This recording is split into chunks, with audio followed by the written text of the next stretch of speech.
Bismillahirrahmanirrahim. Alhamdulillahirabbil alamin. Hamdan katsiran thayyiban mubarakan fihi kama yuhibbu rabbuna wa yardah. Assalatu wassalamu ala nabiyyina Muhammadin wa ala alihi wa sahbihi ajma'in. Amma ba'du. Kembali kita membaca kitab At-Ta'liqat ala Kashfi Syubhat. Rahimahullah mengatakan, "Idza 'arafta ma dzakartu laka ma'rifata qalbin." Jika Anda telah memahami apa yang telah saya sebutkan, apa yang telah saya jelaskan kepada Anda dengan pemahaman yang datang dari hati, artinya benar-benar memahami dengan baik. Wa arafta syirka billahi alladzi qala Allahu fihi. Dan andaikan Anda telah memahami tentang kesyirikan kepada Allah, yang Allah Ta'ala berfirman tentang kesyirikan, "Innallaha la yaghfiru ay yushraka bihi wa yaghfiru ma duna dzalika liman yasha." Al-ayat. Sesungguhnya Allah tidak mengampuni perbuatan syirik terhadap Allah, dan Allah mengampuni semua perbuatan dosa di bawah kesyirikan liman yasha, bagi orang-orang yang Allah kehendaki. Dalam surat An-Nisa ayat ke-48. Kita baca catatan kaki nomor 2, halaman 19.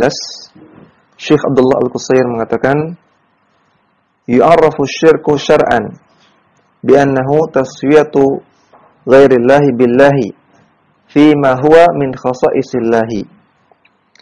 Di sini syirik didefinisikan secara istilah syar'i. Syirik artinya taswiyatu ghairillahi, menyamakan selain Allah billahi dengan Allah.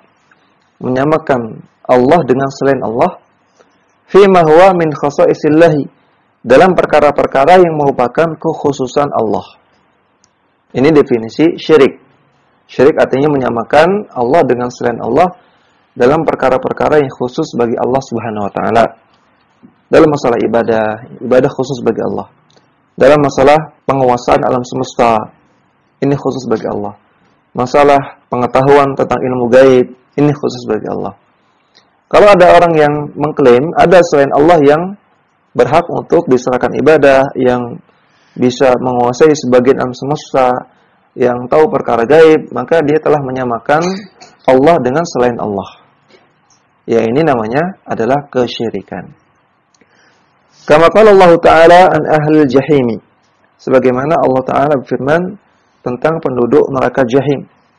Qalu wa hum fiha yakhtasimun.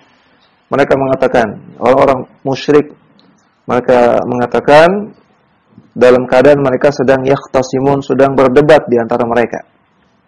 Tallahi in kunna lafi dhalalin mubin. Demi Allah, sesungguhnya dahulu kita di dunia lafi dhalalin mubin, sungguh dalam kesesatan yang sangat nyata. Idh nusawwikum birabbil alamin. Ketika kami menyamakan kalian di sini maksudnya sesembahan-sesembahan selain Allah. Ketika kami dahulu di dunia menyamakan sesembahan-sesembahan selain Allah birabbil alamin, dengan Rabb semesta alam, dengan Allah Subhanahu wa taala. Dalam surat Asy-Syu'ara ayat 96 sampai 98. Maka di sini disebutkan orang-orang musyrikin dahulu di dunia melakukan apa? Menyamakan antara selain Allah dengan Allah Subhanahu wa taala dalam perkara-perkara yang khusus bagi Allah Subhanahu wa taala. Wa huwa nau'ani. Dan syirik itu ada dua macam. Al-alif yang pertama, akbaru. Syirkun akbaru, syirik akbar atau syirik besar.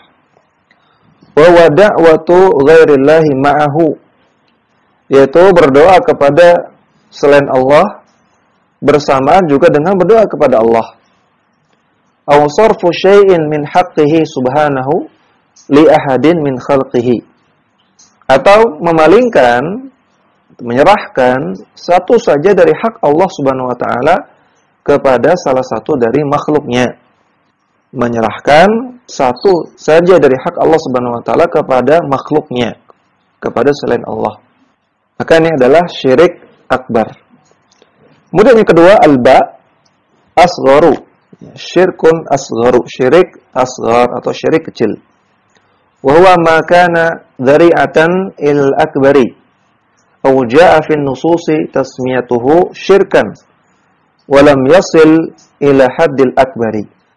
Syirik asghar artinya semua perbuatan yang menjadi sarana kepada syirik akbar. Aw jaa'a fi an-nususi tasmiyatuhu, atau definisi syirik asghar yang kedua, semua perbuatan syirik yang terdapat dalam nas penamaannya syirkan, sebagai syirik. Dalam nas disebut sebagai perbuatan syirik. Namun walam yasil ila haddil akbari, tidak sampai pada level syirik akbar. Dalam Al-Qur'an atau dalam hadis disebut sebagai perbuatan syirik, namun tidak sampai pada level syirik akbar. Maka ini namanya syirik asghar. Mithlu yasir riya'i, seperti riya yang sedikit. Riya yang sedikit ini syirik asghar, sedangkan riya yang banyak atau orang yang ibadahnya total riya, maka itu syirik akbar juga. Wa qauli ma sya'allahu wa syi'ta. Demikian juga perkataan ma sya'allahu wa syi'ta, atas kehendak Allah dan atas kehendakmu wahai fulan. Ini terjadi atas kehendak Allah dan atas kehendakmu wahai fulan. Ini syirik asghar. Wal halafi bi ghairillahi lafzan.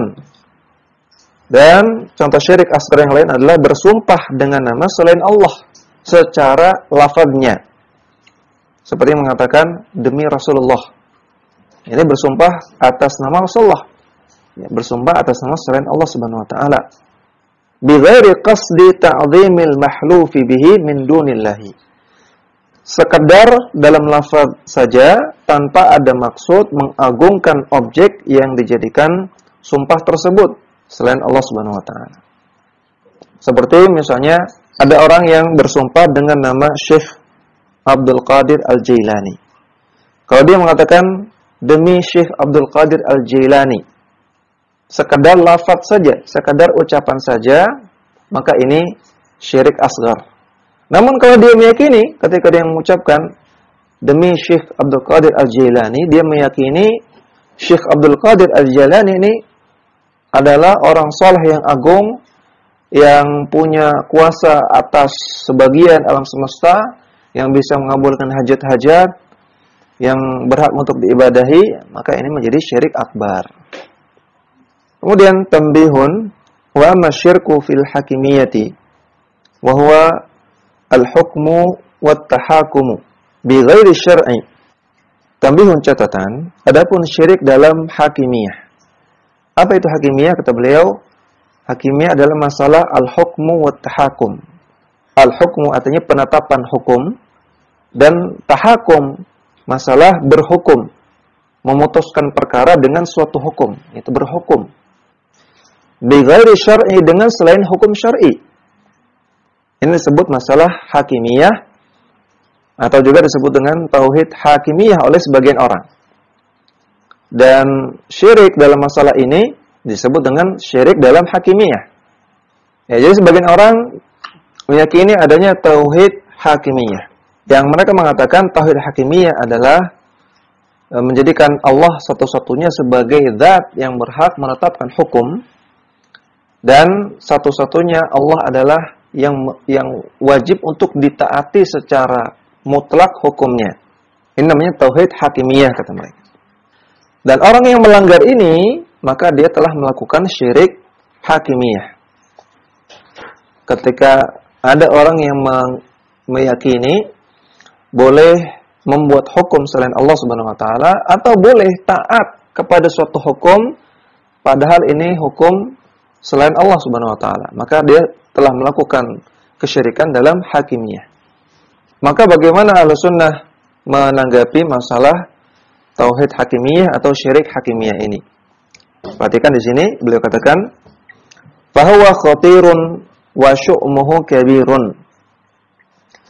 Maka masalah syirik hakimiyah ini adalah masalah yang berbahaya. Artinya orang yang melakukan kesyirikan dalam hakimiyah, dia terjerumus dalam bahaya, dan syu'muhu kabirun, akibat buruknya sangat-sangat fatal. Lakinnahu laysa huwa awwala ma yud'a ilaihi. Namun masalah ini, masalah hakimiyah, bukanlah masalah yang pertama kali didakwahkan oleh Nabi sallallahu alaihi wasallam. Wa yunadhiru fihi, dan juga bukan masalah yang pertama kali dipermasalahkan oleh Nabi SAW dari orang-orang Quraisy. Bukan masalah yang yunadhir, yang Nabi sanggah, yang Nabi debat dari orang-orang Quraisy, bukan. Karena yang Nabi dakwahkan, yang Nabi sanggah, yang Nabi debat, yang Nabi ingkari dari orang-orang Quraisy di Mekah adalah masalah tauhid uluhiyah. Li umurin, karena beberapa perkara berikut. Al-awwal, yang pertama, annahu asarun min atharil jahli bi tauhidil ilahiyati wal ibadati. Adanya kesyirikan dalam tauhid hakimiyah atau syirik dalam hakimiyah ini merupakan asal, merupakan akibat dari kejahilan terhadap tauhid uluhiyah dan juga tauhid ibadah. Awil i'radu anhu, atau merupakan akibat dari berpalingnya seseorang dari tauhid uluhiyah. Au dha'fuhu fil qalbi, atau karena lemahnya tauhid uluhiyah dia di dalam hatinya. Maka kata beliau, tauhid hakimiyah sebetulnya ini merupakan bagian dari tauhid uluhiyah. Dan syirik dalam hakimiyah sebetulnya merupakan syirik dalam uluhiyah.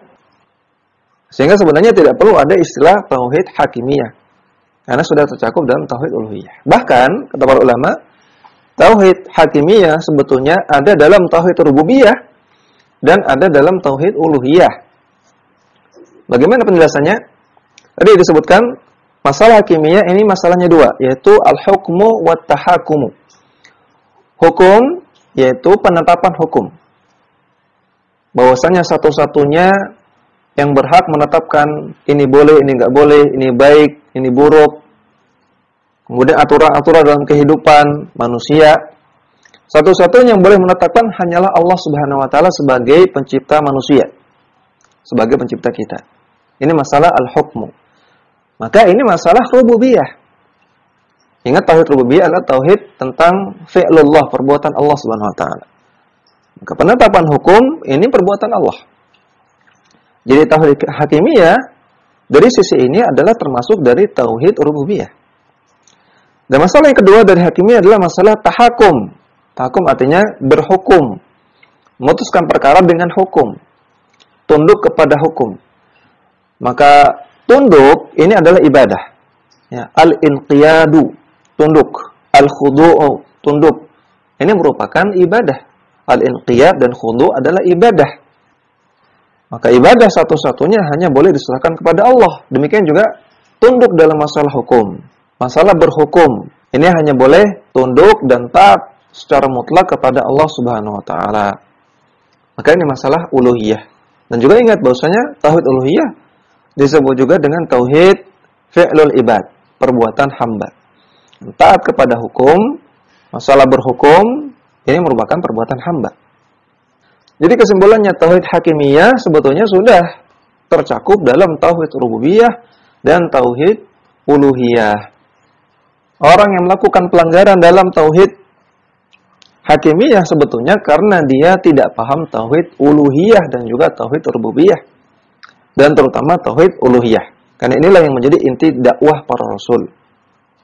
Sehingga menjadi penekanan bukan hakimiyahnya, namun tauhid uluhiyahnya. Asani, yang kedua, annahu kana mawjudan fi ahdil bi'tsati. Masalah syirik hakimiyah ini sudah mawjud dan sudah ada di masa Nabi diutus. Ketika Nabi diutus di tengah kaum Quraisy di Mekah, apakah tidak ada orang yang berhukum dengan hukum selain Allah? Jawabannya ada, bahkan banyak. Mereka membuat hukum sendiri di kalangan mereka. Ya, hukum ini bertentangan dengan hukum Allah Subhanahu wa taala. Maka ini berhukum dengan hukum selain Allah. Berhukum dengan hukum jahiliyah. Sudah ada ketika itu. Namun ketika Nabi SAW diutus, walam takunid da'watu ilaihi wala munadharatu fihi. Nabi SAW tidak mendakwahkan kepada tauhid hakimiyah dan juga tidak munadharah, tidak melakukan perdebatan, diskusi, pengingkaran dalam masalah hakimiyah kepada orang-orang Quraisy. Qabla tauhidil ilahiyyati wal ibadati. Sebelum beliau berdakwah, mendakwahkan tauhid ilahiyah dan tauhid ibadah. Jadi masalah berhukum dengan hukum selain Allah sudah terjadi di masa Nabi, namun tidak Nabi jadikan sebagai prioritas utama dalam dakwahnya. Tsalitsu, poin yang ketiga, anna jumlata mimman hakamu bi ghairi syar'i mimman yantasibu ila al-islami innama yahkumu bihi li naw'i syubhatin aw syahwatin.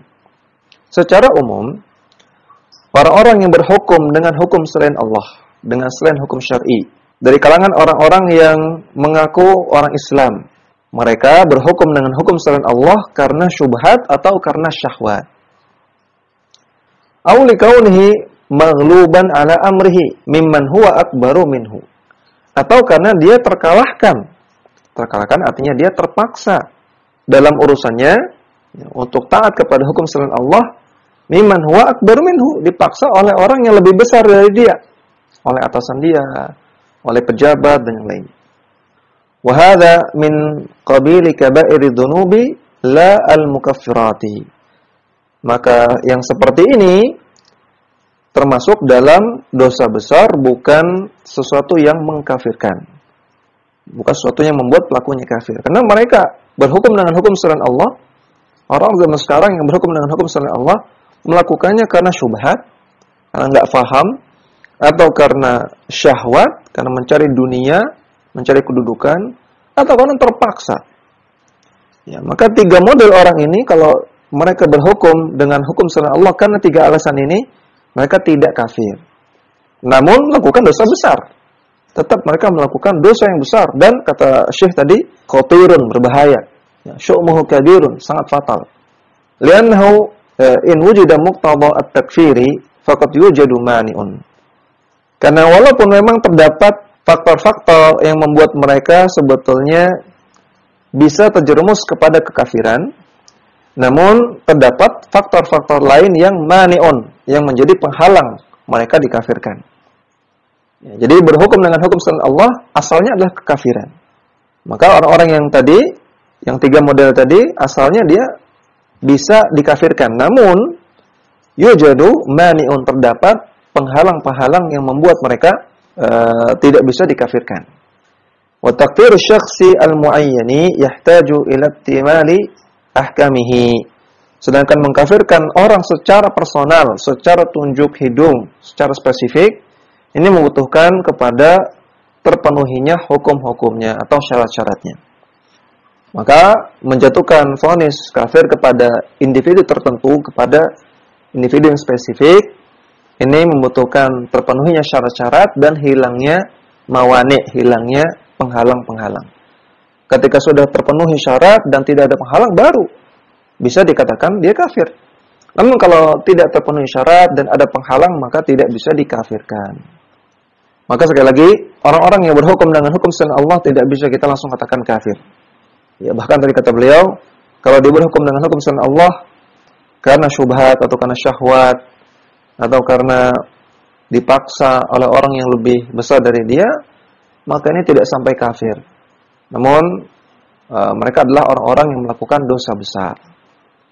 Maka jangan sampai kita terpengaruh oleh pemikiran orang-orang Khawarij yang mereka menggeneralisir semua orang yang berhukum dengan hukum selain Allah, maka semua kafir, keluar dari Islam. Sehingga mereka mengkafirkan para PNS, mereka mengkafirkan para tentara dan polisi, mereka mengkafirkan orang-orang yang ada di pemerintahan, termasuk mengkafirkan ulil amri. Nah, ini pemikiran orang-orang Khawarij.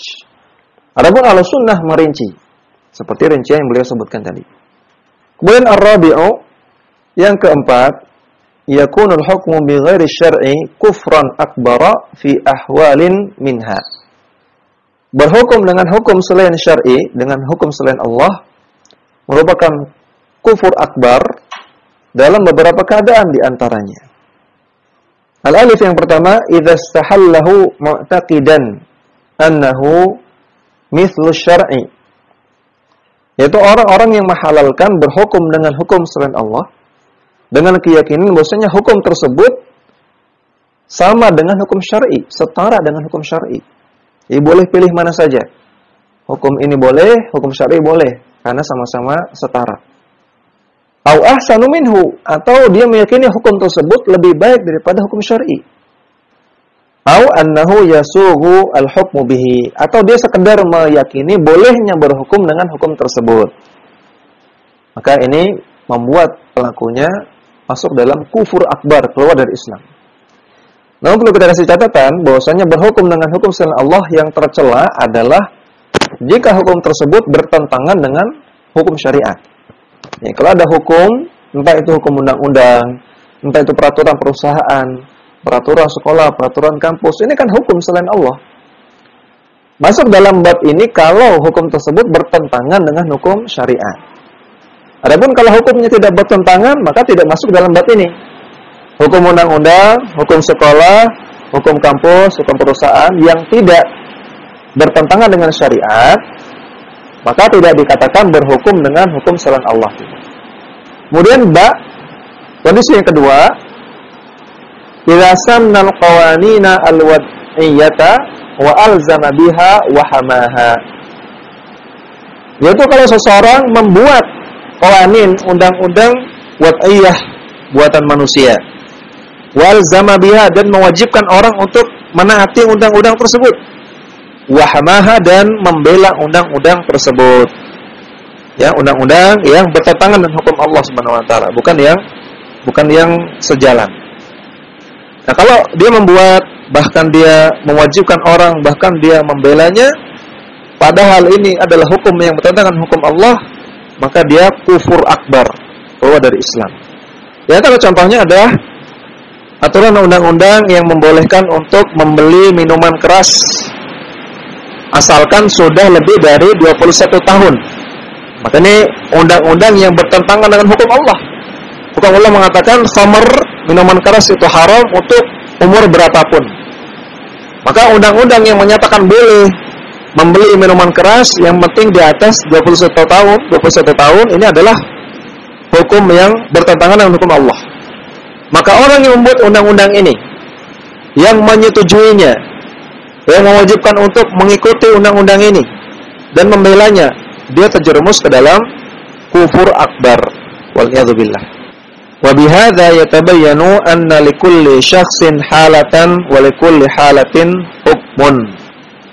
Oleh karena itu, maka jelaslah bahwasanya setiap orang itu ada keadaannya masing-masing dan setiap keadaan ada hukumnya masing-masing.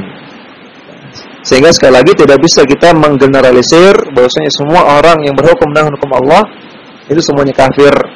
Dan juga tidak bisa kita generalisir semuanya tidak kafir. Tidak bisa, ya. Ada rinciannya, ada hukumnya masing-masing, ada keadaannya masing-masing. Lebih lagi, hukum buatan manusia, baik itu hukum undang-undang negara, peraturan perusahaan, peraturan sekolah, peraturan kampus, yang ada di sekitar kita, ini bercampur. Sebagiannya sesuai dengan syariat, sebagiannya bertentangan dengan syariat. Sehingga dari sisi ini pun, kita perlu merinci hukumnya yang mana dulu, peraturan yang mana dulu.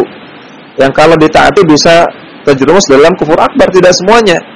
Ya, karena ada peraturan yang sesuai dengan syariat, ada yang bertentangan dengan syariat.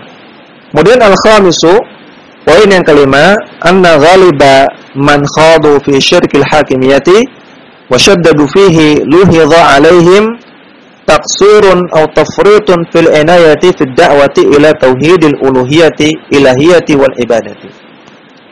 Secara umum, orang-orang yang sibuk membahas tentang syirik hakimiyah dan mereka syaddadu, bersikap keras dalam masalah syirik hakimiyah, biasanya mereka adalah orang-orang yang taksir, orang-orang yang lalai, atau tafrid, orang-orang yang kurang perhatiannya dalam dakwah tauhid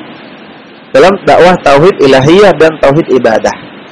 Biasanya orang-orang yang suka membahas masalah ini adalah orang-orang yang peduli dengan dakwah tauhid. Orang berbuat kesyirikan terhadap kuburan, orang berbuat kesyirikan kepada wali, orang berbuat kesyirikan kepada Nyi Roro Kidul, kepada penunggu laut kidul, kepada penunggu gunung, mereka tidak peduli.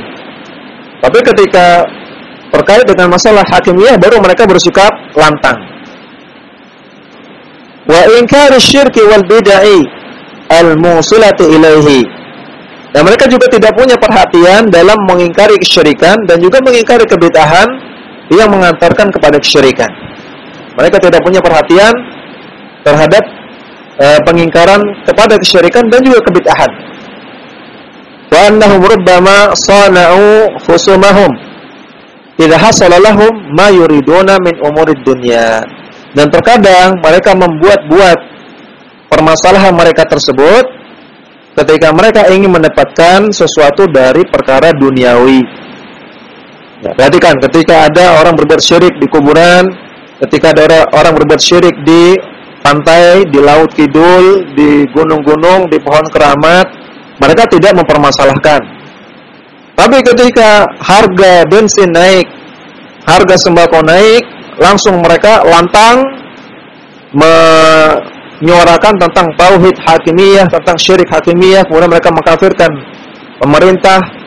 Ya. Kenapa? Karena mereka ingin mendapatkan harga sembako turun, harga bensin turun, kemudian UMR naik, gaji naik.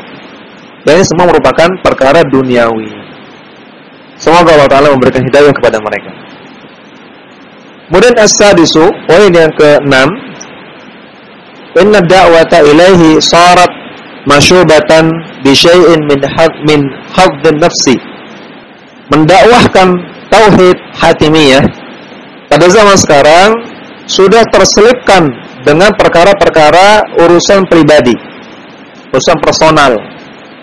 Wa minal hawa wa syahwati munaza'atil hukami li dzatil hukmi. Dan juga sudah terselipkan dengan urusan hawa nafsu dan juga syahwat ingin mengkudeta penguasa, ingin melengsarkan penguasa dengan alasan masalah hukum. Kama huwa zahirun min kalamil mu'anniyina bidzalika wal munadhdhirina lahu. Sebagaimana ini sangat nampak sekali dalam perkataan-perkataan orang-orang yang sangat perhatian sekali dalam masalah hakimiyah dan juga orang-orang yang munadhdhirin, orang-orang yang sering berdebat dalam masalah hakimiyah. Maka ini sikap Ahlus Sunnah, ya, 6 poin terhadap masalah hakimiyah, dalam masalah tauhid hakimiyah ataupun syirik hakimiyah. Ini yang bisa kita bacakan. Ya, mohon maaf karena di sini sedang hujan lebat sehingga banyak sekali noise dalam audionya. Mudah-mudahan Allah Ta'ala memberikan kemudahan dalam semua urusan kita. Wassallallahu ala nabiyina Muhammadin wa ala alihi wa sahbihi wasallam. Dakwah semampumu.